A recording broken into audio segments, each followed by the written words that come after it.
ওই তো জুতাটা ওইখানে আছে, যাই তুলে নিয়ে যাই। আরে জুতা তো মুড়িতেই পড়ছে, তাড়াতাড়ি যাই।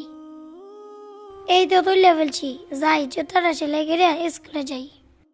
আরে আমার আরেকটা জুতা গেল কই? এইখানেই তো রেখে গেছিলাম। আছে নাকি সেলো মেশিনের সিরা?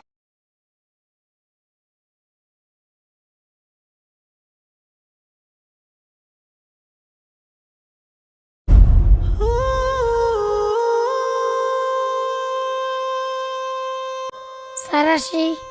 কি ব্যাপার হামজালা, তুমি এখন আসতেছো কেন? আর তোমার পায়ে জুতা কোথায়? স্যার আমার পায়ের জুতা ছিঁড়ে গেছিল তো, পায়ে আমার আসতে দেরি হয়ে গেছে। ও আচ্ছা ঠিক আছে, ভিতরে এসে বসো।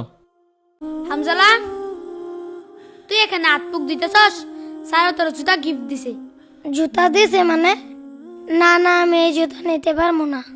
পরে যদি কাকা দেয়, কাকা বাবু কোন থেকে পেন আমি চুরি করে আনছি। স্যার, হামজালা জুতা নেয় নাই। হামজালা জুতা নেই নাই?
স্যার স্কুল ছুটি হয়ে গেছে, আপনি এখনো যান নাই আর কান্না করতেছেন কেন? আসলে স্যার, আপনি তো জানেন আমাদের ক্লাসে একটি এতিম বাচ্চা আছে। বাচ্চাটি প্রতিদিন সেরা জুতা পরে স্কুলে আসে, তাই আমি তারে নতুন জুতা কিনে দিছি, কিন্তু সে কোনোভাবেই নেয়নি।